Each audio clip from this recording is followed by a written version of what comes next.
When Omega Sarah falls asleep on the intimidating Alpha King's shoulder during a storm-interrupted council meeting, she expects to wake up mortified and possibly banished. Instead, she finds herself in silk sheets that smell like cedar and power, with a carved wolf gift and a note that changes everything. But when rebels attack and she saves the pack using secret knowledge only she possesses, will the Alpha King realize that his sanctuary isn't a place, but the brave woman who's been hiding in plain sight all along? The autumn rain hit the tall windows like angry claws scratching at glass. Each drop made a sound that matched the nervous feeling in Sarah's chest as she sat in the far corner of the big meeting room.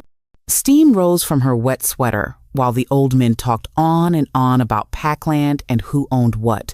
She made herself smaller in the wooden chair, wishing she could disappear completely. As the only grown-up Omega in the whole pack who didn't have a mate, Sarah had to come to these boring meetings. But nobody ever asked what she thought about anything. She was just there to show that the pack cared about everyone, even if that caring felt as thin as morning fog. The other pack members would look right through her like she was made of air. Her wolf moved restlessly under her skin, feeling jumpy because of the storm's electric buzz and the heavy smell of power that came from all the alphas and betas in the room. The scent of wet pine trees and lightning from outside mixed with the strong musk that always surrounded the important wolves. It made her head spin and her stomach flip.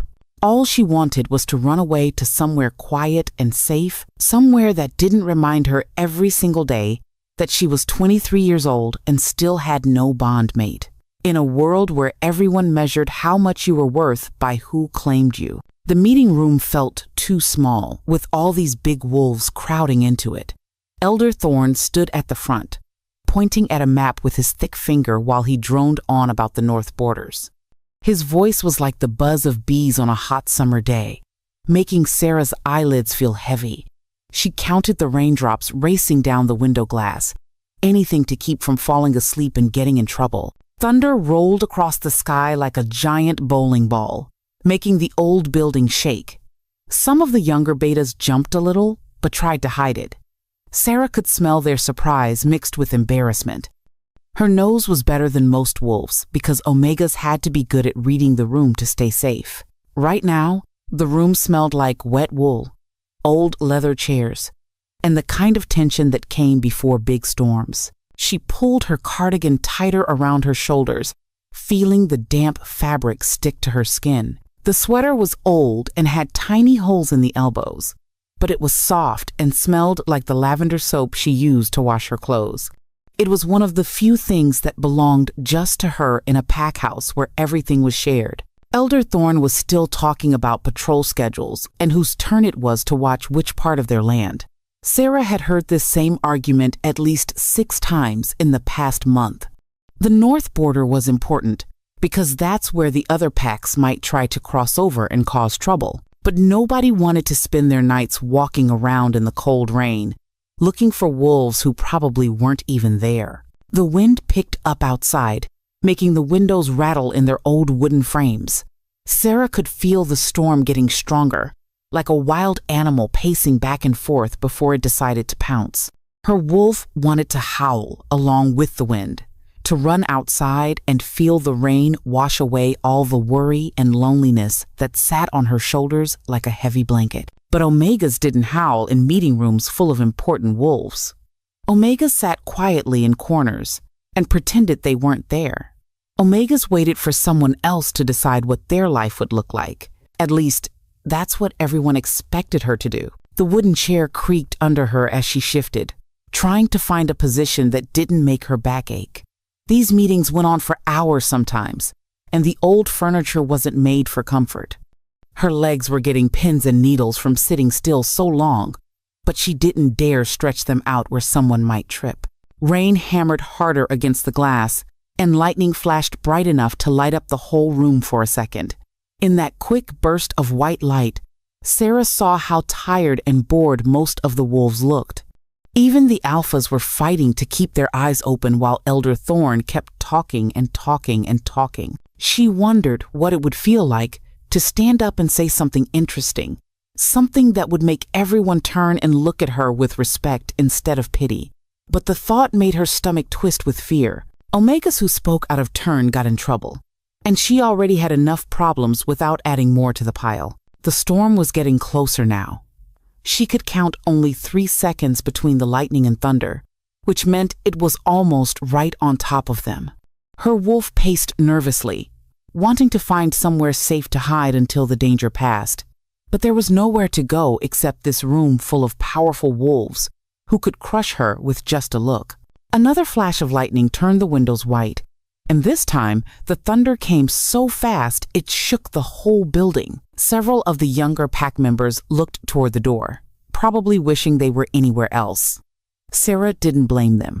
This storm felt different from the usual autumn rain, bigger and more dangerous, like it was carrying something important on the wind. She had no idea how important that something would turn out to be. Elder Thorn was pointing at the big map again, his voice getting louder as he tried to make his point about the Northlands. These areas need someone watching them right away, he said, tapping the paper so hard his finger made little dents. We can't wait any longer, or the other packs will think we're weak. That's when the huge wooden doors at the front of the room burst open like they'd been hit by a giant fist. Cold wind and rain rushed in, bringing with it the most powerful presence Sarah had ever felt in her whole life. Her wolf sat up straight inside her, every nerve suddenly awake and paying attention. King Darius Ravencrest stepped through those doors like he owned the world. Rain dripped from his dark hair, and his silver eyes swept across the room like a hawk looking for prey. He was tall, maybe 6 feet and 4 inches, with shoulders broad enough to carry the weight of every pack in the kingdom. Every single alpha in the room straightened up without even thinking about it, their bodies responding to his command before their minds caught up. But his eyes didn't stop on any of the important wolves sitting in the front rows. Instead, they found Sarah in her little corner and stayed there, studying her with an interest that made her cheeks burn hot as summer stones. The smell that came with him was like nothing she'd ever experienced. Cedar and rain, yes, but underneath that was something wild and clean, like mountain air and fresh snow. It made her Omega instincts sing a song she didn't know she knew, a melody that spoke of safety and strength and home. Your Majesty, Elder Thorn stammered, his face going white as fresh paper. His hands shook as he tried to smooth down his messy hair. We weren't expecting you to visit us. The storm, we thought your plane couldn't land in weather like this. King Darius pulled off his wet jacket, showing arms covered in tattoos that told stories Sarah wished she could read.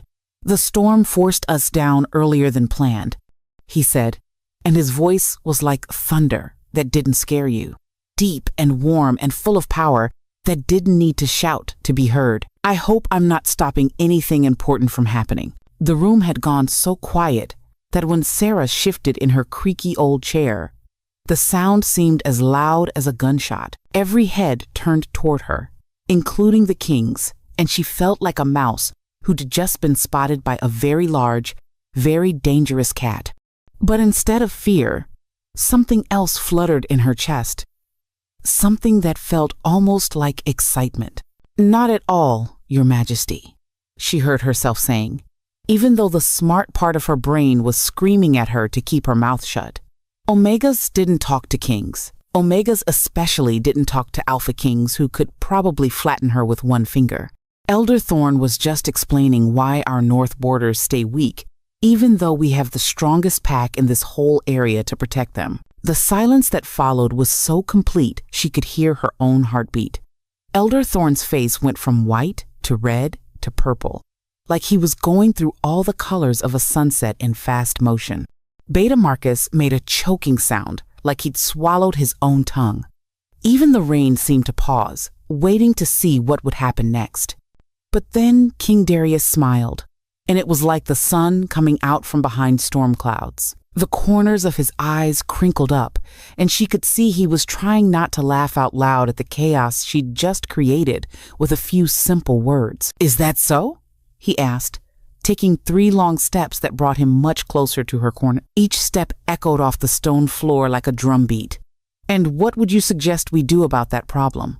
Sarah's mouth went dry as desert sand, but her wolf was practically purring with happiness at having this powerful alpha's full attention. "Well," she managed to say, surprised her voice came out steady, "maybe we could ask why the strongest wolves don't want to do the most important job. Are they scared of something? Or do they think border guard duty is beneath them?" A few of the alphas in the front row made angry rumbling sounds deep in their chests. But King Darius held up one hand and they went quiet immediately. His silver eyes never left Sarah's face, studying her like she was a puzzle he wanted to solve. "Those are very good questions," he said, and she could hear approval in his voice that made her wolf do happy little backflips. "Questions that deserve better answers than I'm hearing in this room." Elder Thorn looked like he wanted to crawl under the big wooden table and disappear forever. "Your Majesty, perhaps we should move to more comfortable rooms where we can discuss these matters properly. Young Sarah here, well, she doesn't really understand how these things work." "She seems to understand them better than most," King Darius replied, his voice getting a little harder, like steel wrapped in silk. "But you're right about one thing. We should continue this conversation somewhere more comfortable." Lightning flashed again outside the windows, and in that brief moment of white light, Sarah saw something in the king's expression that made her stomach do strange flipping tricks. He was looking at her like she mattered, like what she thought was important enough to hear. Thunder followed 3 heartbeats later, shaking the whole building and making several of the wolves jump. But King Darius didn't even blink, and neither did Sarah. They just kept looking at each other while the storm raged around them, and she had the crazy feeling that her whole life was about to change in ways she couldn't even imagine. The meeting room turned into a beehive that someone had kicked over. Elder Thorn stumbled around like his legs had forgotten how to work, barking orders at anyone who would listen about getting the best guest rooms ready for the king. Beta Marcus ran in 3 different circles before he remembered where the good blankets were kept. Even the usually calm Elder Sarah started flapping her hands around like a bird trying to take off. Sarah watched all the chaos and felt invisible again, which was exactly how she liked it during times like these. While everyone else was running around trying to look important, she slipped out the side door that most wolves forgot even existed. Her bare feet made no sound on the cold stone floor as she headed for the one place in the whole castle where nobody would think to look for her. The tower stairs wound up and up like a stone snake, each step worn smooth by hundreds of years of feet climbing toward the sky. Sarah had been making this climb since she was 7 years old, back when her legs were too short and she had to pull herself up by grabbing the rough wall. Now she could do it without even breathing hard, her body knowing every crack and bump in the ancient stones. At the very top, tucked away like a secret, was her favorite room in the entire world. It was small and round, with windows that looked out in every direction. During the day, she could see for miles across the forest and fields. At night, the stars seemed close enough to touch. When storms came, like tonight, it felt like being inside a cloud made of stone and glass. She curled up on the wide window seat that someone had built into the curved wall long before she was born. The thick cushion smelled like dust and old sunlight, comfort scents that meant safety and quiet. Outside, the storm was putting on a show just for her, with lightning that turned the whole world white for half a second before plunging it back into purple darkness. Rain hit the window so hard it sounded like tiny rocks being thrown by invisible hands. The wind howled around the tower like a pack of wild wolves, singing sad songs to the moon.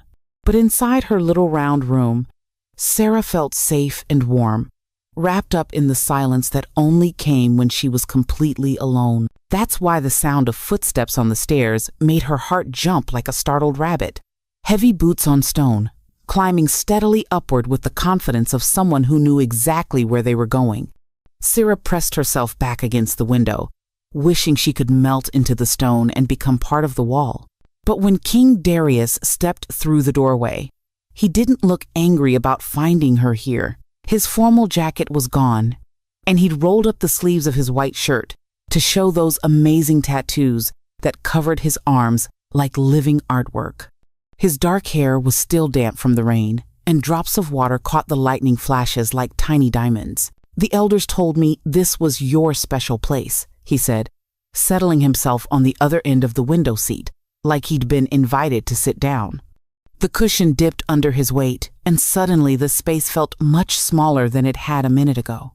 "I was hoping we could finish talking about those border problems. What you said down there made more sense than anything I've heard in months." The storm outside seemed to be getting stronger, turning the world beyond the windows into a blur of gray and blue and silver. Wind shrieked around the tower like something alive and angry, but inside the little room, everything felt still and peaceful. The scent of cedar and rain that belonged to the king mixed with the familiar smells of old stone and safety, creating something new that made Sarah's wolf want to curl up and stay forever. "Most people think Omegas don't understand important things," she said, surprised at how easy it was to talk to him when they were alone. "They think we only care about nesting and cooking and taking care of babies." King Darius turned to look at her directly, his silver eyes reflecting the lightning like mirrors. "Most people are idiots," he replied, which was not at all what she'd expected an Alpha King to say. "Tell me what you really think about the border situation. Not what you think I want to hear, but what you actually believe would work." So she did. She told him about the patrol schedules that made no sense, about how the strongest wolves got the easiest jobs, while the young ones got sent to do the dangerous work they weren't ready for. She talked about supply lines and communication problems, and why rotating guards too often meant nobody really learned their section of the border well enough to spot trouble coming. Somewhere in the middle of explaining why the current system was backwards, Sarah realized that King Darius was really listening to her, not pretending to listen while thinking about something else, but actually paying attention to every word like it mattered. His questions were smart and showed he understood things she hadn't even said yet. Lightning split the sky right outside their window, so close the thunder came at exactly the same moment, shaking the whole tower like a giant hand had grabbed it. But neither of them jumped or looked away from each other. They just kept talking while the storm raged around them. Two wolves from completely different worlds finding out they spoke the same language. The warmth from his body reached across the space between them, and Sarah found herself relaxing for the first time in longer than she could remember. Her eyelids started feeling heavy as exhaustion from the long day finally caught up with her. The sound of rain and his deep voice talking about supply chains and guard rotations mixed together into a lullaby that pulled her toward sleep. The last thing she remembered was the scent of cedar surrounding her like a blanket, and the feeling of something solid and safe supporting her cheek as the storm sang her to sleep. Sarah woke up wrapped in sheets that felt like liquid moonlight against her skin. The fabric was so soft it seemed impossible, nothing like the rough cotton blankets she was used to in the pack house. These sheets smelled like cedar trees and sunshine, with an underneath scent that made her wolf purr with happiness before her human brain caught up and realized what that meant. Panic shot through her chest like cold lightning as she sat up fast, looking around a bedroom that was bigger than her entire living space back home. The bed she was lying in could have fit 6 people easily, with thick wooden posts that reached almost to the ceiling. Tall windows showed morning sunlight painting everything gold, and she could see the forest stretching out for miles like a green carpet dotted with autumn colors. She was still wearing the same clothes from yesterday, her cardigan and jeans wrinkled from sleep but completely buttoned and proper. Relief flooded through her when she realized nothing inappropriate had happened, but that relief was quickly replaced by new worry about what the pack would think when they found out she'd spent the night in the Alpha King's room. On the pillow next to her was a thick leather book and a piece of paper covered in bold, dark handwriting that made her stomach do nervous flips as she read it. The letters were strong and neat, like the person who wrote them was used to making important decisions and having people listen. The note said her name at the top, written in a way that made it look important instead of ordinary. Below that, the message made her cheeks burn hot enough to start a fire. The king had written that she looked too peaceful to wake up, and that he told the elders she was under his personal protection while they worked on border problems together. He'd signed it with just the letter D, like they were friends instead of a nobody Omega and the most powerful Alpha in the kingdom. The idea that she had slept on his shoulder and that he had carried her to his own bed and tucked her in like she was something precious made her wolf do happy dancing circles inside her chest. But the human part of her brain was busy panicking about what this all meant and what people would say and whether she was about to get in the worst trouble of her entire life. Through the tall windows, she could see pack members gathering in the courtyard below, their faces turned up toward the tower where the king's rooms were. Even from this high up, she could tell they were talking about something important by the way they moved their hands and stood close together in little groups. Some looked worried, others seemed excited, and a few appeared downright angry about whatever was happening. A soft knock on the heavy wooden door made her jump like someone had shouted in her ear. "Miss Sarah?" called a woman's voice that sounded kind and patient. "His Majesty asked me to bring you fresh clothes and help you get ready for breakfast. He's waiting for you in the morning room when you're comfortable." The woman who came in was older, maybe 50, with gray streaks in her brown hair and laugh lines around her eyes. She carried a dress draped over her arm and moved like someone who'd spent years taking care of important people without making them feel small or stupid. "I'm Margaret," she said with a smile that reminded Sarah of warm cookies and bedtime stories. "I've been taking care of the royal family since King Darius was shorter than you are now. He was very specific about making sure you had everything you needed and felt welcome here." The dress she held up was the most beautiful thing Sarah had ever seen. It was deep forest green, the color of pine needles in summer, with a simple cut that would flatter without being too fancy or attention-grabbing. The fabric felt like water running through her fingers, smooth and cool and expensive in a way that made her afraid to touch it too much. "I can't wear this," Sarah whispered, even though every part of her wanted to put on that gorgeous dress and pretend she was the kind of person who belonged in clothes like that. "It's too nice for someone like me. What if I spill something on it or tear it?" Margaret's smile got even warmer, and she reached out to pat Sarah's hand like a grandmother comforting a worried child. "Honey, His Majesty picked this color specifically because he said it would bring out your eyes. He's got good taste, that boy, even if he does forget to eat when he's working too hard. Now, let's get you dressed so you don't keep him waiting. He gets grumpy when breakfast gets cold." The dress fit like it had been made just for her, hugging in all the right places, without being too tight or uncomfortable. When Margaret led her to the big mirror on the wall, Sarah barely recognized the woman looking back at her. The green fabric did make her eyes look brighter, and somehow the simple style made her look elegant instead of plain. Her reflection showed someone confident and poised, someone who might actually deserve to have breakfast with a king. For the first time in her life, Sarah looked at herself and didn't see all the things that were wrong or missing. Instead, she saw someone who might be worth protecting, worth listening to, worth carrying to safety when sleep claimed her during a storm. The woman in the mirror had spent the night in silk sheets that smelled like cedar and sunshine, had been given a dress the color of forest magic, and was about to have breakfast with the most powerful alpha in the kingdom. She looked like someone whose opinions mattered, someone who belonged in important conversations about borders and patrol schedules and keeping people safe. Sarah smoothed down the skirt of her beautiful dress and took a deep breath that tasted like possibilities and new beginnings. The morning room glowed like the inside of a golden bubble, with sunlight streaming through windows that reached from floor to ceiling. Everything seemed touched by magic, from the warm honey color of the wooden table to the way dust motes danced in the bright beams, like tiny fairies celebrating the end of the storm.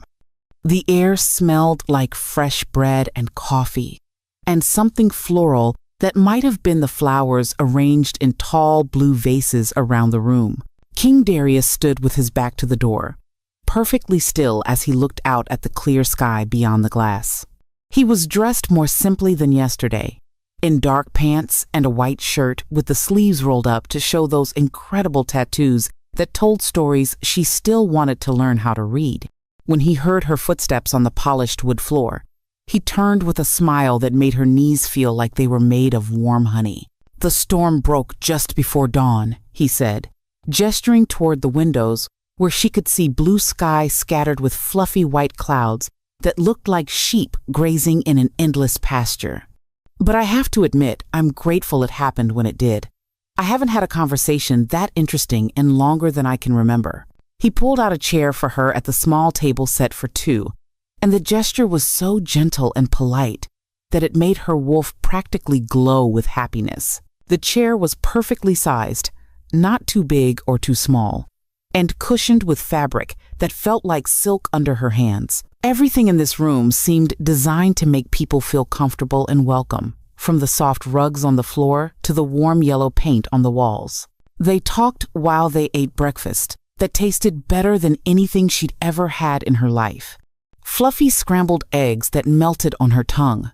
Bacon cooked exactly right, so it was crispy but not burned. Toast made from bread so fresh it was still warm from the oven. But even more amazing than the food was the way King Darius listened to everything she said like her words were made of gold and diamonds. He told her about growing up as a prince who was expected to know everything about running a kingdom before he was old enough to tie his own shoes. She shared stories about being the only Omega in a pack where everyone else seemed to know exactly where they belonged and what they were supposed to do. When he mentioned feeling lonely even when surrounded by hundreds of people, she found herself nodding because she knew exactly what that felt like. "Sometimes I wonder if anyone sees the real me," he said, stirring honey into his coffee with slow, thoughtful movements. "Everyone wants something from the king, but they don't care much about what Darius needs or wants or dreams about when nobody's watching." The honesty in his voice made something warm and bright bloom in her chest, like a flower opening to sunlight after a long winter. "I know what you mean," she replied, surprised at how easy it was to share her deepest thoughts with this powerful alpha who could have anything he wanted. "People look at me and see Omega before they see Sarah, like that's the only thing about me that matters." They moved to the comfortable chairs by the big fireplace after breakfast, where a small fire crackled and popped, sending the sweet smell of burning applewood into the air. King Darius reached into his pocket and pulled out something small that fit in the palm of his hand, holding it out to her with an expression that was somehow both confident and nervous at the same time. "I made this for you," he said, and his voice was softer than she'd heard it before, like he was sharing a secret that only she was allowed to know. "I started carving it during the flight here, when I couldn't sleep and needed something to do with my hands." The tiny wooden wolf was the most beautiful thing she'd ever been given. Every detail was perfect, from the individual hairs carved into its fur to the alert expression in its miniature eyes.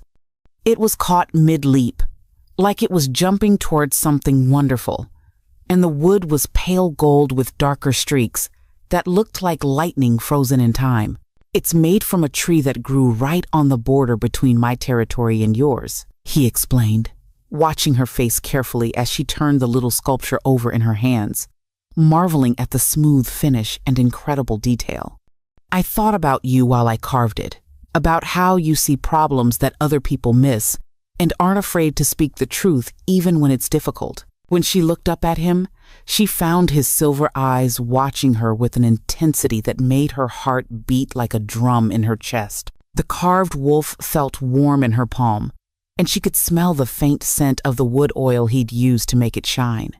But more than that, she could smell him, that wonderful combination of cedar and rain and something wild that called to her Omega instincts, like a song she'd been waiting her whole life to hear. "It's incredible," she whispered, because her voice didn't seem to want to work properly when he looked at her like that.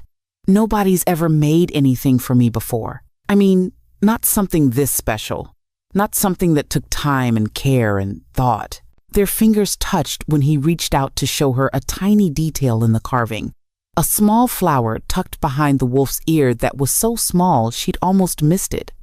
The spark that jumped between them at that simple contact was like touching lightning, electric and warm and full of promise. Not just attraction, though there was definitely that, but something deeper and more important, like recognition of a missing piece she hadn't known she was looking for. "There's something else," he said, his thumb brushing across her knuckles in a way that made her whole hand tingle. "The flower represents hope, because that's what you gave me yesterday when you spoke up in that meeting. Hope that maybe there are still people who care more about doing what's right than about looking important." The attack came when the sun was painting the sky in shades of orange and pink, that peaceful time when most of the pack was gathering in the great hall for dinner. Sarah was walking through the castle gardens with King Darius, showing him the herb patches that the pack healers used for medicine, when the first howl cut through the evening air like a knife through silk. It wasn't the long, musical call that wolves used to greet each other or announce their return from hunting. This was sharp and high and full of fear, the kind of sound that made every wolf within miles stop what they were doing and listen with their hearts pounding. 3 more howls followed, coming from different directions around the castle walls, and Sarah felt her blood turn to ice water in her veins. "Raiders," she breathed, recognizing the pattern of calls that meant enemies at the gates. Her wolf surged to the surface, bringing with it the sharp senses and quick thinking that had kept her alive through 23 years of being small and vulnerable in a world full of bigger, stronger predators. King Darius was already changing. Not fully shifting, but letting his alpha nature rise to meet the threat. His eyes went from silver to bright gold, and she could see the tips of claws emerging from his fingernails as his wolf prepared for battle. The scent that came off him now was pure power and danger, like lightning and steel and the promise of swift death to anyone who threatened what was his. "The main hall," he said, his voice deeper and rougher as his wolf influenced his human speech. "We need to get everyone to safety." "No," Sarah interrupted, her mind working faster than it ever had before as she thought about the castle layout and where the pack members would be right now. "That's exactly where they'll expect everyone to run. The main hall is a trap if they get inside. Too many entrances and not enough ways out if something goes wrong." More howls echoed from the walls, and now she could hear the sounds of fighting, metal clashing against metal, and the angry growls of wolves locked in combat. Smoke was starting to rise from the east wall, which meant the attackers had brought fire with them. Always the most dangerous weapon to use against a pack stronghold built mostly of wood and stone. "There's a passage under the old wine cellar," she said, grabbing his hand and pulling him toward a part of the castle that most people forgot even existed. "It leads to caves in the hillside that connect to 3 different exit points. We can get the children and elders out that way, then circle around behind the raiders." King Darius looked at her with something that might have been amazement mixed with fierce pride. "How do you know about passages that aren't on any of the castle maps?" "Because I've spent my whole life finding places to hide," she replied, already running toward the oldest part of the building, where thick stone walls would provide protection from fire and arrows. "When you're small and weak, you learn every secret way in and out of everywhere you go." They reached the wine cellar just as the first group of frightened pack members came running down the main stairs, led by Margaret, who was shepherding a cluster of children like a mother hen protecting her chicks. The little ones were crying, their faces streaked with tears and soot, while the adults looked around wildly for someone to tell them what to do. "This way," Sarah called, pressing her hand against a section of wall that looked exactly like all the rest, until you knew which stone to push. The hidden door swung open with a grinding sound, revealing a tunnel that disappeared into darkness. "Margaret, take the children first." The tunnel slopes down for about 200 steps, then branches into 3 paths. Take the middle one. It comes out near the stream." The fighting was getting closer now, and they could hear boots pounding on the floors above their heads as raiders searched the upper levels for people to capture or kill. Sarah's wolf was pacing nervously, torn between the instinct to run and hide and a newer, stronger urge to protect the pack members who were depending on her to keep them safe. King Darius was giving orders to the adult wolves, organizing them into groups that could defend the tunnel entrance while the vulnerable ones escaped. His alpha authority made everyone move faster and with more purpose, but Sarah could see the strain in his face as he tried to be everywhere at once. "I'm going up," he said, checking the weapons that his guards had brought him.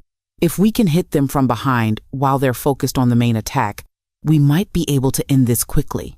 "Not without me," Sarah replied, surprising herself with how fierce her own voice sounded. "I know this castle better than anyone. I can get you to places they'll never expect. Routes that will let you appear right where they think they're safe." Before he could argue, a new sound reached them through the stone walls. Not howls this time, but screams of pain and the distinctive crack of crossbow bolts hitting their targets. Someone up there was getting hurt, maybe killed, while they stood in the cellar talking. Sarah looked at King Darius and saw her own determination reflected in his golden eyes.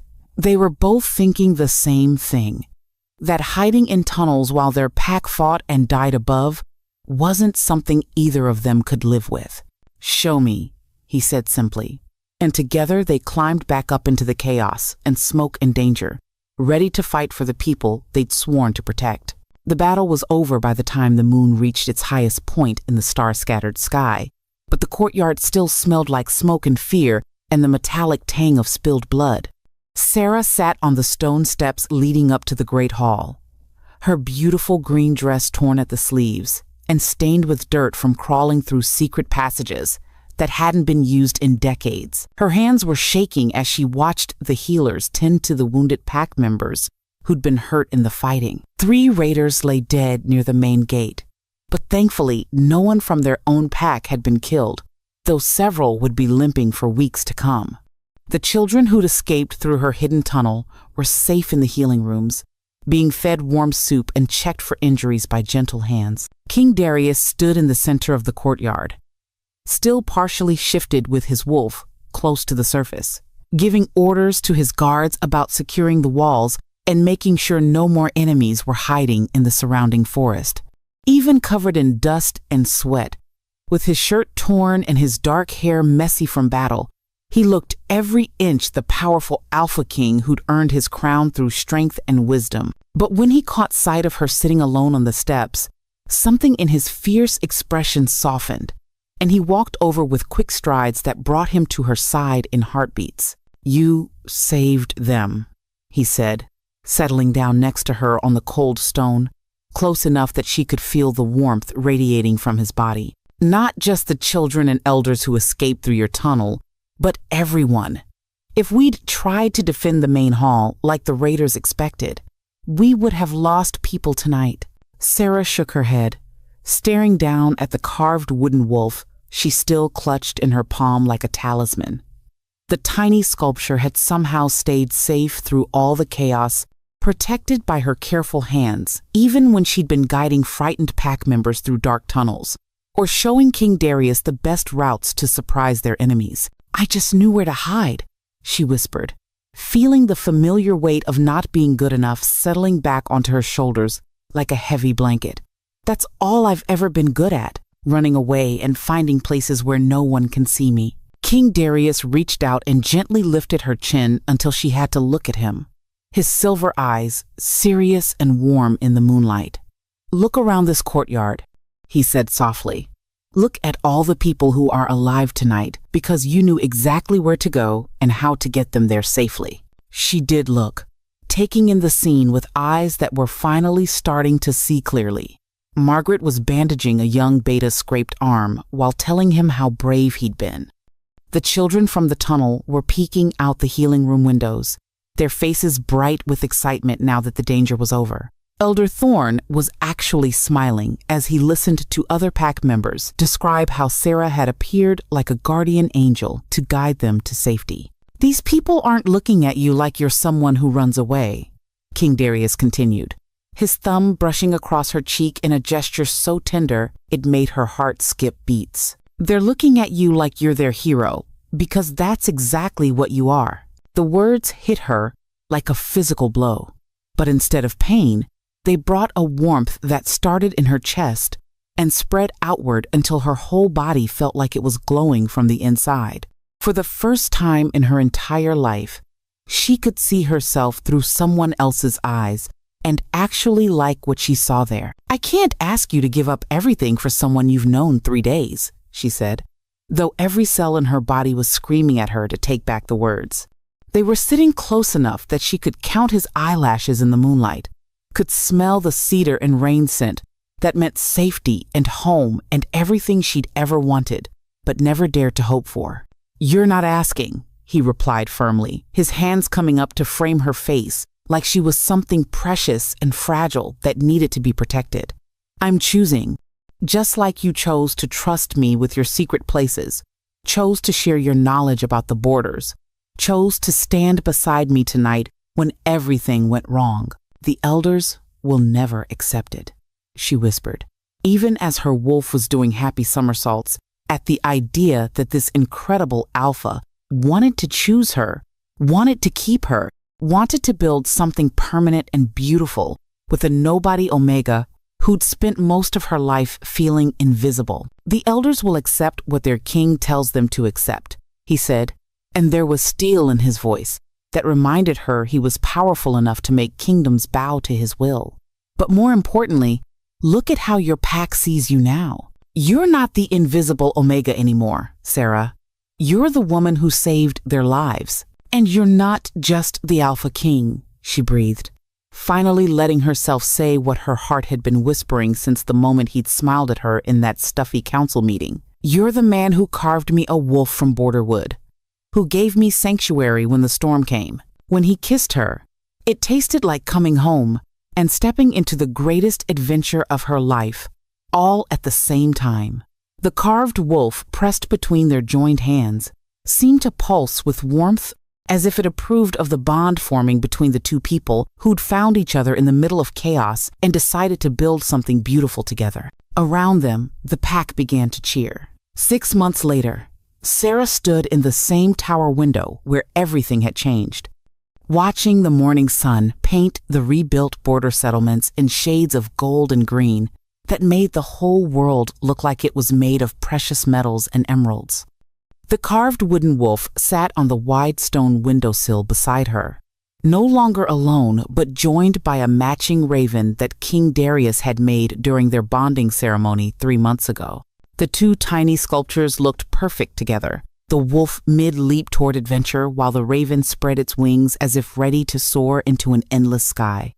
They were carved from the same pale wood with dark streaks like frozen lightning, created by the same careful hands that now wore a simple gold band that matched the one on her own finger. "The Northern Territories are sending reports about their best harvest in 20 years, King Darius said, wrapping his strong arms around her from behind and pulling her back against his chest.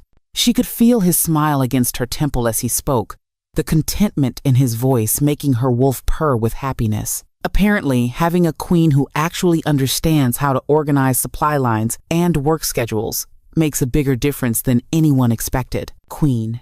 The title still made her heart do little flip-flops of amazement every time she heard it. 6 months ago, she couldn't have imagined anyone even noticing her, much less asking her opinion about important matters. Now she spent her days working with pack leaders from across the kingdom, helping them solve problems that had seemed impossible, until someone finally asked the right questions and listened to the answers. 6 months ago, I thought I was invisible, she murmured, leaning back into his warmth while she watched the busy activity in the courtyards below. Pack members were starting their day with the easy confidence of people who knew they were safe and valued.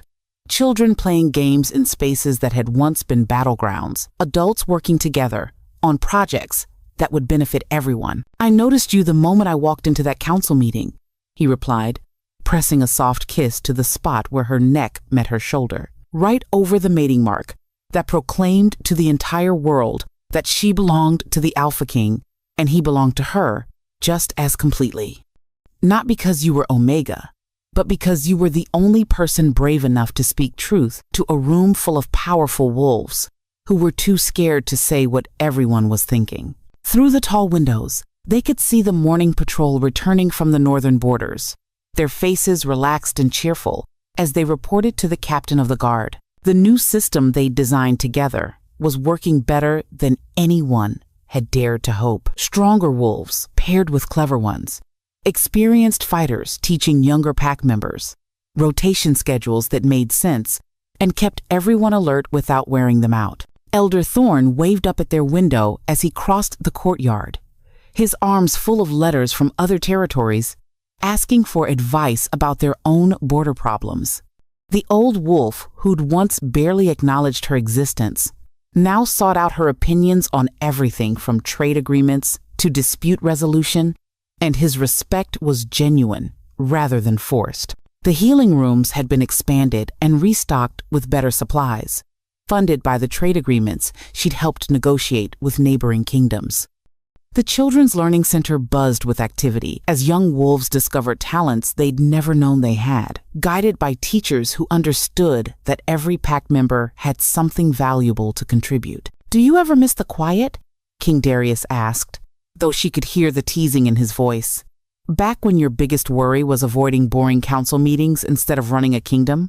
Sarah turned in his arms to face him, marveling as she always did at how his silver eyes went soft and warm when he looked at her. The man who could command armies and negotiate with foreign powers became someone completely different when they were alone together, someone who carved tiny wooden animals during sleepless nights and remembered exactly how she liked her morning coffee. "I miss having time to read for hours without interruption," she admitted, reaching up to smooth down a piece of his dark hair that was sticking up at an odd angle.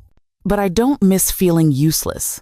I don't miss thinking that hiding was the only thing I was good at." "You were never useless," he said firmly, the way he always did when her old doubts tried to creep back in.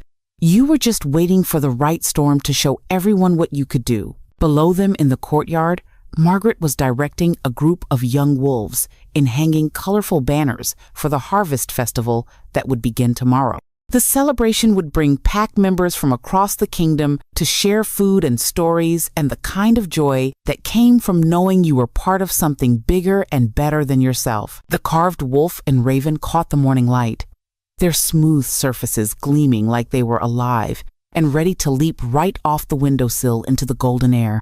Sarah picked up the wolf, running her thumb over the tiny flower carved behind its ear, the symbol of hope that had turned out to be prophetic in ways neither of them could have imagined. "What are you thinking about?" King Darius asked, following her gaze to the little sculptures that had become the symbol of their bond. "I'm thinking about storms," she replied, settling back into his arms to watch their kingdom wake up to another day of peace and prosperity. How they seem terrifying when you're in the middle of them, but sometimes they bring exactly what you need, even if you don't know you need it yet. The storm that had brought them together was long past, but the sanctuary they'd built together would weather whatever came next.